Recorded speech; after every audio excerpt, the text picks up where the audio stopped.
Hello, my name is Robert Körner. I'm an architecture student from the Technical University in Vienna and currently studying in Romania. Seeing these different realities combined with my background in social work, I became more and more interested in the topic of spatial justice and the lived environment. By this, we organized together with a group of different students and walked through the city and visited, discussed and reflected on different sites and on different topics. And I think this workshop is not only interesting for those who were participating, because living in a city, I think all of us experienced not be able to take part in some of these offers. And unfortunately, some of us experienced this even more than other ones. So in the following, I try to reflect on 3 of our main takeaways, and maybe it will change the way of how you will see the city in the future, how you will see your own city in the future. Starting with housing, we visited various projects. 3 of them were Karl Marxhof, a housing project from the Red Vienna, which has about 1,350 units. And also Winzirast mittendrin was one of them, which is a co-housing project combining former homeless people, refugees and students living together. And the third one was Sargfabrik, a former coffin factory, which is now reused as a co-housing project. Taking a closer look in one of them, we will see Winzirast mittendrin.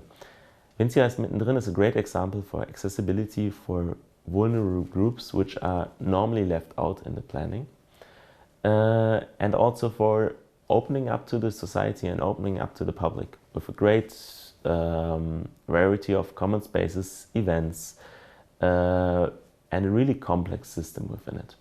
But having 40% of common space and an internal system of volunteers and social workers, it may be really well as a distributor and connector within the city, but maybe not as a solution to the massive housing crisis, which is right now in the global world.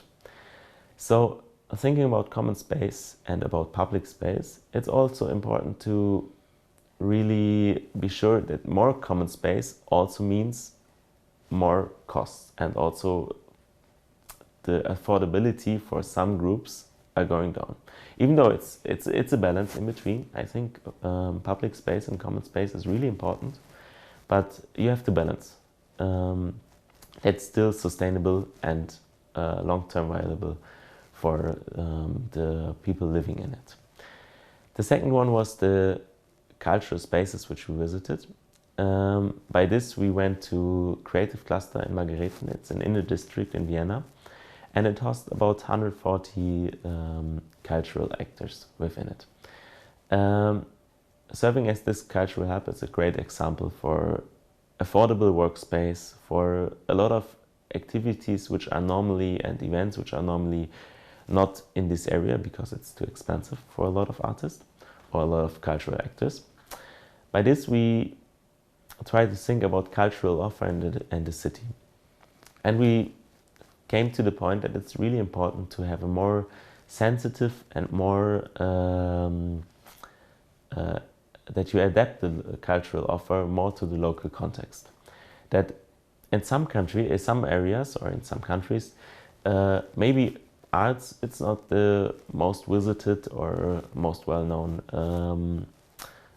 cultural tool, but maybe it's sports. So try to really think about the context and really think about the people living within it, to fit more the cultural offer to the people. And finally, one of our main takeaways was switching perspectives. Maybe you cannot always bring justice to every space, but it's important to be aware of it. And then try to take a closer look to those who are normally left out in the process, who are normally not receiving the most offers within the city. Switching perspectives to them It's a really important point. And finally, and in conclusion, by understanding the city, it's really important to understand the citizens. Thank you. I hope I transferred a bit of this knowledge to you. And if you're interested, just check our website.